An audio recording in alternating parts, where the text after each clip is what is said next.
সবাইকে স্বাগত জানাচ্ছি বিডিভিউজে। আপনাদের সাথে আছি আমি সুস্মিতা দাস। বাংলাদেশের সাম্প্রতিক ইতিহাসে শরীফ ওসমান হাদির মৃত্যু শুধু একটি রাজনৈতিক হত্যাকাণ্ড নয়, এটি রাষ্ট্র, সমাজ ও রাজনীতির বহুস্তরীয় সংকটকে আবারও নগ্নভাবে সামনে এনে দাঁড় করিয়েছে। ২০২৪ সালের ছাত্র নেতৃত্বাধীন গণ অভ্যুত্থানের অন্যতম মুখ, ইনকিলাব মঞ্চের মুখপাত্র এবং ভবিষ্যৎ সংসদ সদস্য হওয়ার পথে থাকা এই তরুণ নেতার জানাজা ও দাফনকে কেন্দ্র করে যে রাষ্ট্রীয় শোক, বিপুল জনসমাগম এবং কঠোর নিরাপত্তা ব্যবস্থা দেখা গেছে, তা আসলে দেশের ভেতরে জমে থাকা দীর্ঘদিনের ক্ষোভ, অবিশ্বাস ও বিচারহীনতার প্রতিফলন। সংসদ ভবন এলাকা ঘিরে লাখ লাখ মানুষের ঢল, জাতীয় পতাকা অর্ধনমিত রাখা, অন্তর্বর্তী সরকারের প্রধান উপদেষ্টা মোহাম্মদ ইউনূসের আবেগঘন বক্তব্য, সবকিছু মিলিয়ে এই দিনটি রাষ্ট্রীয় আনুষ্ঠানিকতার বাইরেও একটি রাজনৈতিক বার্তা বহন করেছে যে হাদির মৃত্যু কেবল ব্যক্তিগত ক্ষতি নয়, এটি একটি প্রজন্মের আশা ও সংগ্রামের ওপর সরাসরি আঘাত। ওসমান হাদির স্বল্প কিন্তু বর্ণাঢ্য জীবন নিয়ে আল জাজিরার বিশ্লেষণ নিয়ে ওয়াহিদ ফারুকীর প্রতিবেদন।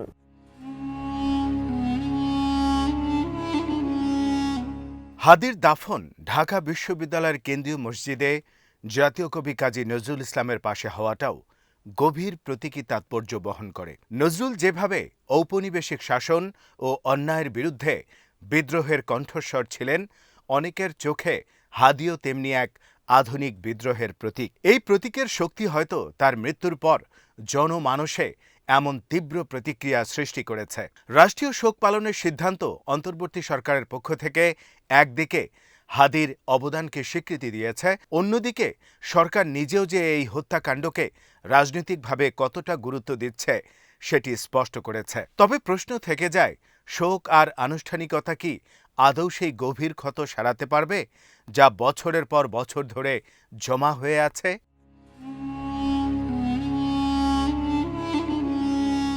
হাদির হত্যার পটভূমি বুঝতে গেলে ২০২৪ সালের ছাত্র গণ অভ্যুত্থানের দিকে ফিরে তাকাতে হয়। শেখ হাসিনার দীর্ঘ শাসনামলে রাষ্ট্রীয় দমনপীড়ন, নির্বাচনী অনিয়ম, মত প্রকাশের স্বাধীনতার সংকোচন এবং ব্যাপক মানবাধিকার লঙ্ঘনের বিরুদ্ধে যে বিস্ফোরণ ঘটে, তার অন্যতম সংগঠক ও মুখপাত্র ছিলেন হাদি। ইনকিলাব মঞ্চ কেবল একটি সংগঠন নয়, এটি ছিল একটি রাজনৈতিক ও নৈতিক অবস্থান, যেখানে ক্ষমতার বিরুদ্ধে সরাসরি প্রশ্ন তোলা হতো এবং ভারতসহ আঞ্চলিক শক্তিগুলোর ভূমিকা নিয়ে প্রকাশ্যে সমালোচনা করা হতো।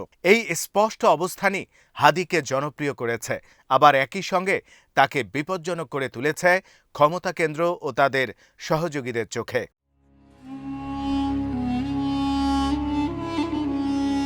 ডিসেম্বরের ১২ তারিখে ঢাকার বিজয়নগর এলাকায় মোটর সাইকেলে আসা দুই মুখোশধারীর গুলিতে গুরুতর আহত হওয়ার ঘটনা ছিল স্পষ্টতই একটি টার্গেটেড অ্যাসাসিনেশন। চিকিৎসার জন্য প্রথমে ঢাকা মেডিকেল কলেজ হাসপাতাল এবং পরে সিঙ্গাপুর জেনারেল হাসপাতালে নেওয়া হলেও শেষ পর্যন্ত তার জীবন রক্ষা করা যায়নি।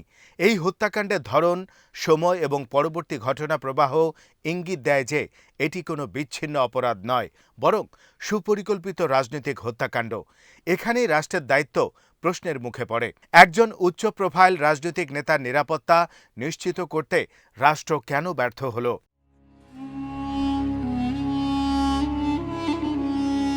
হাদির মৃত্যুর খবর ছড়িয়ে পড়ার পরপরই যে দেশ জুড়ে বিক্ষোভ শুরু হয় তা দেখিয়েছে কতটা বিস্ফোরক পরিস্থিতি বাংলাদেশের ভেতরে তৈরি হয়ে আছে। ঢাকা সহ রাজশাহী, চট্টগ্রাম, গাজীপুরের রাস্তায় নেমে আসে মানুষ, অবরোধ হয় মহাসড়ক, ভাঙচুর ও অগ্নিসংযোগের ঘটনা ঘটে। শেখ হাসিনার বাবা শেখ মুজিবুর রহমানের বাড়িতে আগুন দেওয়া, আওয়ামী লীগের কার্যালয় ধ্বংস এবং চট্টগ্রামে ভারতীয় সহকারী হাইকমিশনে হামলার ঘটনা কেবল ক্ষোভের বহিঃপ্রকাশ নয়, বরং একটি দীর্ঘদিনের রাজনৈতিক আক্রোশের বহিঃপ্রকাশ। এই আক্রোশের কেন্দ্রে রয়েছে দুটি বিষয়: এক, হাদির হত্যার বিচার নিয়ে অনিশ্চয়তা; দুই, সাবেক প্রধানমন্ত্রী শেখ হাসিনাকে আশ্রয় দেওয়ার জন্য ভারতের প্রতি তীব্র ক্ষোভ।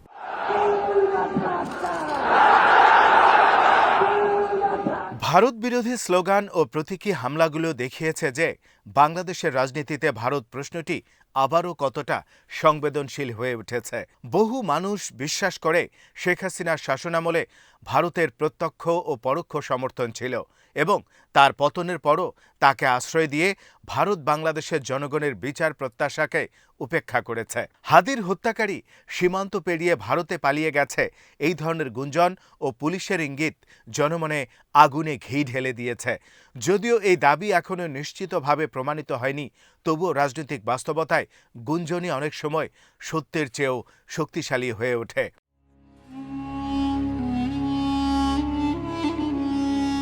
এই উত্তাল পরিস্থিতির মধ্যেই ময়মনসিংহে ২৭ বছর বয়সী হিন্দু যুবক দীপুচন্দ্র দাসের হত্যাকাণ্ড নতুন করে উদ্বেগ বাড়িয়েছে।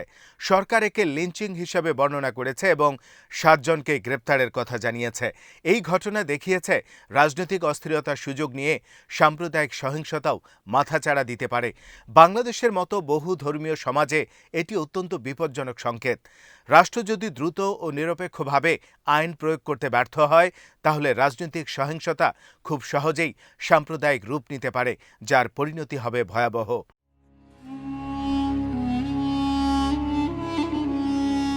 মিডিয়া ও সাংস্কৃতিক প্রতিষ্ঠানের উপর হামলার ঘটনাগুলোও এই সংকটের আরেকটি দিক তুলে ধরে। প্রথম আলো ও দ্য ডেইলি স্টারের মতো প্রভাবশালী সংবাদ মাধ্যমে হামলা, কর্মীদের ছাদে আশ্রয় নিতে বাধ্য হওয়া এবং অগ্নিসংযোগের ঘটনা প্রমাণ করে যে গণতান্ত্রিক সমাজের গুরুত্বপূর্ণ স্তম্ভগুলো কতটা ঝুঁকির মধ্যে রয়েছে। এই পত্রিকাগুলোকে ভারতপন্থী বলে চিহ্নিত করে আক্রমণ করা হয়েছে, যা মত প্রকাশের স্বাধীনতার জন্য অশুভ ইঙ্গিত। একইভাবে বাংলাদেশ শিল্পকলা একাডেমির কার্যক্রম স্থগিত করা দেখায় সাংস্কৃতিক পরিসরও আর নিরাপদ নয়।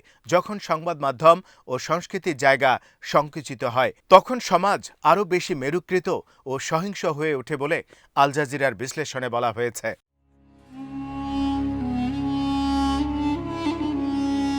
অন্তর্বর্তী সরকার এই সহিংসতা দৃঢ়ভাবে ও নিঃশর্তভাবে নিন্দা করলেও বাস্তব চ্যালেঞ্জ হল পরিস্থিতি নিয়ন্ত্রণে আনা এবং জনগণের আস্থা পুনর্গঠন করা। নোবেল বিজয়ী মোহাম্মদ ইউনূসের নেতৃত্বে এই সরকার একটি কঠিন সমীকরণের মুখোমুখি। একদিকে জনগণের ক্ষোভ ও বিচার দাবিকে সম্মান জানানো, অন্যদিকে আইন শৃঙ্খলা বজায় রাখা এবং আন্তর্জাতিক সম্পর্কের ভারসাম্য রক্ষা করা। হাদির জানা যায় তার আবেগঘন বক্তব্য মানুষের হৃদয়ে নাড়া দিলেও শুধুমাত্র বক্তব্য দিয়ে এই সংকট সমাধান হবে না, প্রয়োজন দৃশ্যমান পদক্ষেপ।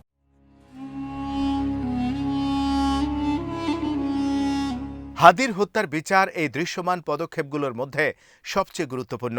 জনগণ কেবল গ্রেপ্তারের খবরে সন্তুষ্ট নয়, তারা চায় দ্রুত, স্বচ্ছ ও বিশ্বাসযোগ্য বিচার। অতীতে বহু রাজনৈতিক হত্যাকাণ্ডের বিচার ঝুলে থাকার ইতিহাস রয়েছে, যা মানুষের আস্থাকে মারাত্মকভাবে ক্ষতিগ্রস্ত করেছে। যদি হাদির ক্ষেত্রেও একই পরিণতি হয়, তাহলে এটি অন্তর্বর্তী সরকারের বৈধতা ও বিশ্বাসযোগ্যতাকে প্রশ্নবিদ্ধ করবে। একই সঙ্গে শেখ হাসিনার প্রত্যর্পণ প্রশ্নটিও রাজনৈতিকভাবে অত্যন্ত স্পর্শকাতর। নভেম্বর মাসে তার বিরুদ্ধে মানবতাবিরোধী অপরাধে মৃত্যুদণ্ডের রায় ঘোষণা করা হলেও বাস্তবে তাকে দেশে ফিরিয়ে এনে বিচারের মুখোমুখি করা হবে কিনা তা নিয়ে ব্যাপক সন্দেহ রয়েছে।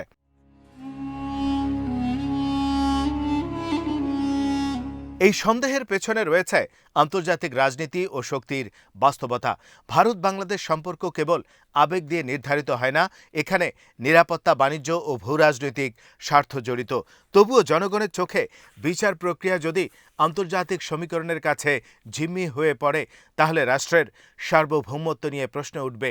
হাদির মৃত্যুকে কেন্দ্র করে যে ক্ষোভ তৈরি হয়েছে তা মূলত এই অনুভূতি থেকেই। রাষ্ট্র কি সত্যি জনগণের ন্যায়ের দাবি পূরণে স্বাধীন?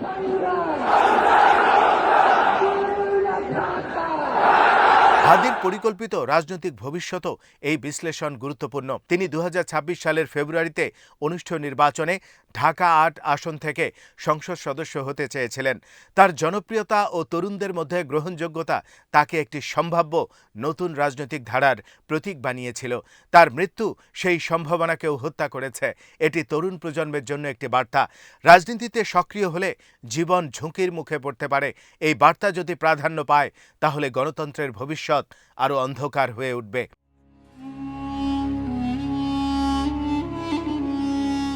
শরীফ ওসমান হাদির জানাজা রাষ্ট্রীয় শোক এবং পরবর্তী সহিংসতা বাংলাদেশের জন্য একটি মোড় ঘোরানো মুহূর্ত। এটি দেখিয়েছে দেশটি এখনও অতীতের সহিংসতা ও বিচারহীনতার ছায়া থেকে বেরিয়ে আসতে পারেনি। একই সঙ্গে এটি একটি সুযোগও।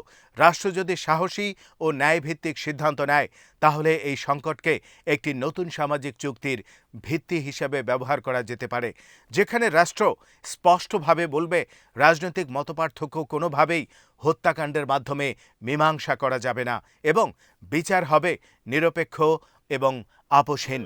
আমি ঘূর্ণি, আমি পথ সম্মুখে যাহা পাই যাই চূর্ণি, আমি পাগল ছন্দ। শেষ পর্যন্ত প্রশ্নটি থেকেই যায়, শরীফ ওসমান হাদির মৃত্যু কি আরেকটি স্মৃতিস্তম্ভে পরিণত হবে, নাকি এটি বাংলাদেশের রাজনৈতিক সংস্কৃতিতে বাস্তব পরিবর্তনের সূচনা করবে? রাষ্ট্রীয় শোকের দিন শেষ হয়ে যাবে, পতাকা আবার পূর্ণ উচ্চতায় উঠবে, কিন্তু মানুষের হৃদয়ে জমে থাকা প্রশ্নগুলো থেকে যাবে। এই প্রশ্নগুলোর উত্তর দিতে না পারলে আজকের শোক আগামী দিনের আরও বড় অস্থিরতার বীজ বপন করবে। আজ এখানে শেষ করছি। সবাই ভালো থাকুন, সুস্থ থাকুন আর দেখতে থাকুন বিডি ভিউজ। চ্যানেলটি ভালো লাগলে সাবস্ক্রাইব করুন, সংযুক্ত থাকুন আমাদের ফেসবুক পেজে।